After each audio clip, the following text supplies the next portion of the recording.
Welcome to Wellness Wednesdays with me, Naturally Linda. Every week I am answering real questions submitted by you. If you want your question answered, check the show notes to find out how to submit your question. Now let's go ahead and get into it. Hi, I'm Linda. Welcome to Wellness Wednesday with Naturally Linda. We are here every Wednesday at 7 p.m. We upload a new video and we want to answer your questions. How do you get those questions to us? You drop them in the comments below. And we will read them and we will answer them, or send us an email, info@naturallylinda.com. And every single month we're going to pick one winner and send you a very special prize from us at Naturally Linda. So get your comments in. Why do I have belly fat that won't budge no matter how much I diet or exercise? It's just the pits, isn't it?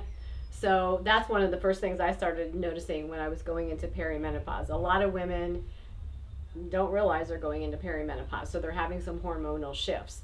It can be cortisol levels from stress. I mean, there's so many different things to go into that, but generally if you're in your 30s or your 40s and you're starting to notice that, it's probably the early signs of perimenopause and that hormone shift. My gut feels like a mess. I bloat after everything I eat. Is this connected to stress? It could be. Our gut is the second brain in our body. It has a direct correlation to our brain, and the things we eat, the things we don't eat, all can wreak havoc on your digestive system. So there's some different things you can use. Also, like slippery elm is something that if you actually have digestive issues, but that bloat, again, it can be like all related to perimenopause. I sound like a broken record here, but it can really be part of all of those things going on within your body. I know how frustrating it can be. I cannot sleep through the night no matter what I do.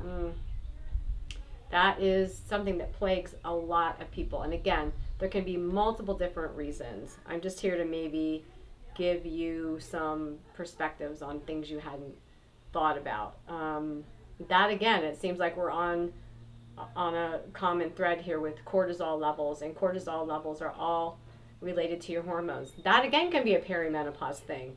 It can be magnesium that's lacking in your diet. So you could maybe use a magnesium cream at night.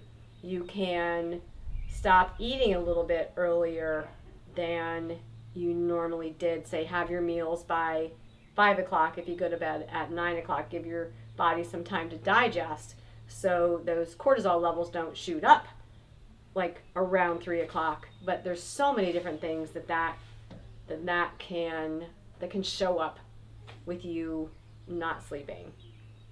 Why are so many women struggling with hormone imbalance today? Well, the contraceptive pill is a big reason a lot of women are struggling with hormones that are kind of all over the place. It started, I've heard Barbara talk about it a lot. That's one of the major causes. And, all the environmental things. We talk about this all the time. I kind of sound like a broken record, but it all really ties in. All the fragrances and all the hormone disruptors that are everywhere. It's just overwhelming. Lorraine, one of my team members, came around the corner and we were talking about things, and she said, like, I just want to crawl under a rock sometimes because it just is overwhelming. But just keep picking at it a little bit. But it's not normal for us to be having all of these symptoms that the women before us weren't plagued with as much because our environment was so different. So again, it's kind of a long answer because it can encompass so many different things. But we'll continue to talk about them. Are PMS symptoms something women should just accept? No, they're not something you should just accept. And it's not as simple as just a doctor giving you a birth control tablet, pill, to take away your symptoms. Like what is the cause? Like what is the cause? So your hormones are shifting. That is absolutely normal. But to be going, with endometriosis, that was something I was plagued with in my 20s. All of these PMS symptoms, these horrible cramps, we shouldn't be struggling like that. And, our hormones are just a mess sometimes. And, sometimes it takes us 20 years to get to that place of imbalance, but it will not take that long once you start using some different things to help figure that out. I feel like I've aged 5 years in 6 months. What happened to my skin? Isn't that crazy? So this was not a hormone talk, but it seems to be turning into a hormone talk. So as we go through life, different things change. The amount of collagen in our skin affects the elasticity, and the sun is a great thing, but even too much of a great thing can cause problems. I personally used to lay out in the sun when I was a teenager and put baby oil all over my body. I know there's some people that still do that, but those kinds of things are going to show up later in life. Finally, or I'm glad that I figured out that wasn't something I should be doing. So, why do we feel like we're aging? I believe there are little signs leading up to that big awareness that, we aged five years. Those little signs have been there all along, and we haven't paid attention to them until they've accumulated enough, like when the body is quietly whispering to us, and then because we haven't listened and we haven't made adjustments, then the body starts screaming at you. So it's putting in those good habits, again, not to overwhelm anyone, but just drinking your water, getting your sleep, eating good foods, goes a long ways. But I think that's why we're noticing it so much. It's just because we weren't kind of paying attention as things slowly were happening. Is clean beauty real or just a marketing term? No, clean beauty is real. So ingredients are real. If you read labels, even some of the clean products, they use the icky names for their ingredients. So they're words sometimes you can't pronounce. But there are clean brands out there. We have some skincare that we have here, and everything is formulated cleanly. I'll drop in the comments. There's 2 makeup companies that I use. One is called Oogla. I think it's OOGLO. Miranda will drop those in the comments below. And then there's another one. It's 4 letters. It starts with an I, and I can't think of how to spell it right now. But those are companies that I trust.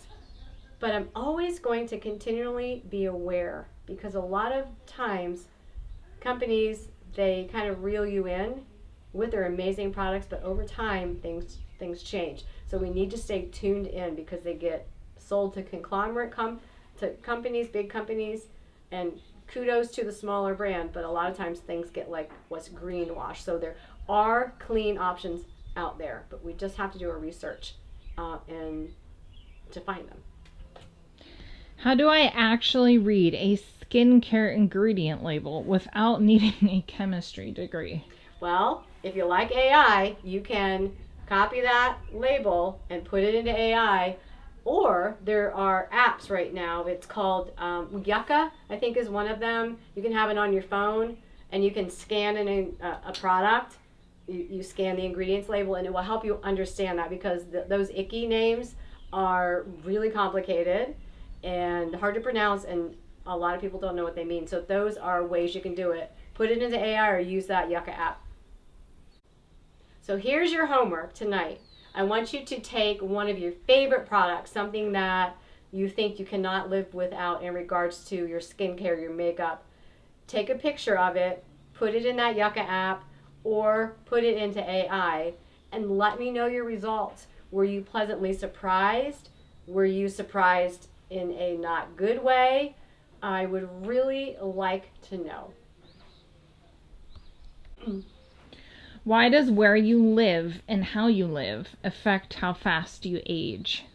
Well, if you live by a big power line, which would make me very nervous, there's a lot of energy. We're energetic beings, right? And there's energy in everything, and there's radio frequencies, there's EMFs that are given off by certain things. So if you would again live around a power plant or something like that, that may or may not affect how you age.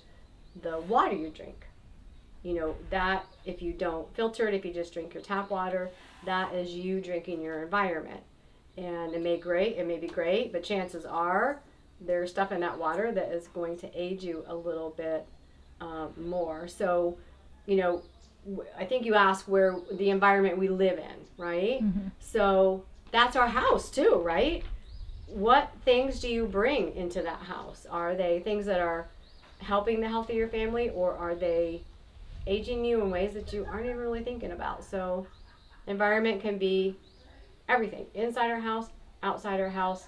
But that's a little bit of my thoughts on that. What is the first thing you would change if someone is struggling with their skin? Again, you're going to hear me, water. If you consistently get half your body weight in ounces of water for 2 weeks, I can almost guarantee you're going to see a difference in your skin.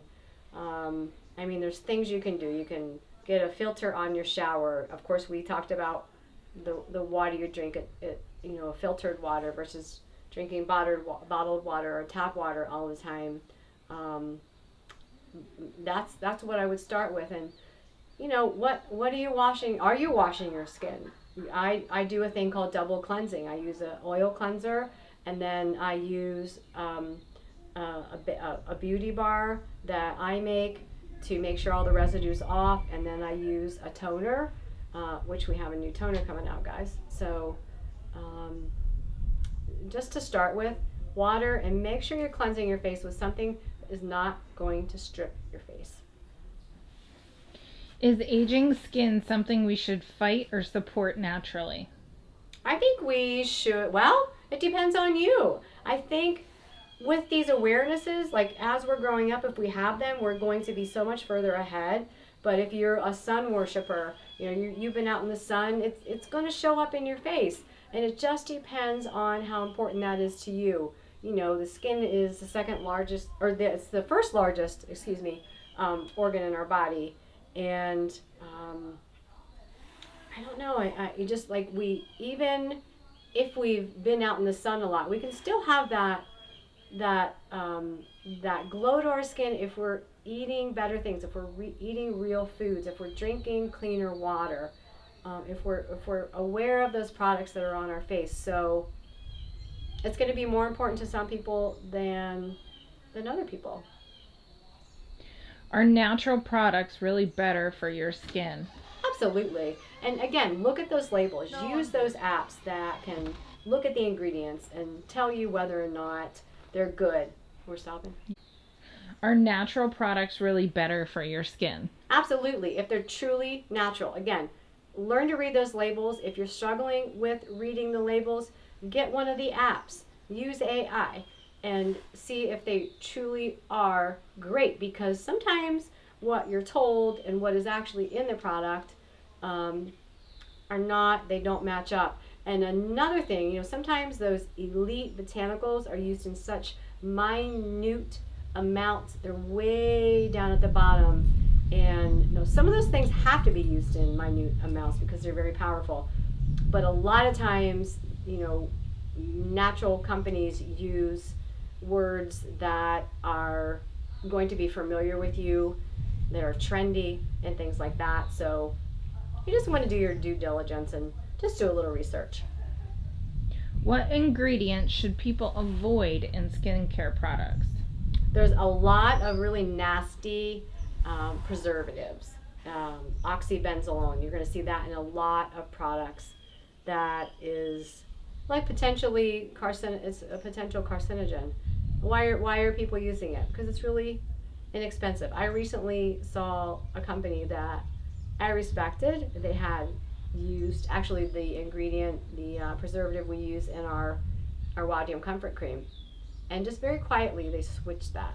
And I'm always looking at labels. I'm always looking at companies that I respect, seeing what ingredients they're using, not to necessarily follow a trend, just for my own research and to educate myself. And when I saw that company did that, I was very disappointed. So preservatives, there's beautiful ones out there that are Cosmos certified that you can use in organic formulations, and those are the ones we use here. So I'd say preservatives just can be so nasty. What's your favorite way to soothe sun-exposed skin? I love aloe. Aloe is beautiful. You have to get a beautiful aloe gel. Um, Even like the aloe juice that you buy in the grocery store, you can even like put a face cloth in a put the juice in a bowl, put the face cloth, and just use that on your skin. It's going to be so incredibly soothing. What skincare advice do you wish you knew 20 years ago? Not to use baby oil when I was in the sun. That would have been some really great advice to have at that point, man. I just remember laying out there and like, oh, this feels so good. Little did I know what I was doing to my body, but God has grace, and things worked out okay for me. Thank you, everybody, for joining us for another Wellness Wednesday. I think we're going on like 2 months that we've been doing these, haven't we, Miranda? Something like that. Yeah, something like that. I really enjoy doing them. I like getting together with Miranda. She comes up with the questions, and then, of course, we use a lot of your questions, too. And we put these up at 7 p.m. Eastern Standard Time every Wednesday, and we are starting a new thing. So every month we're going to pick one question and that we use in these segments, and we're going to give you a very special prize. Each month it will change, but we just want to give a little back to you for all of you that submit your questions. So thanks for joining us.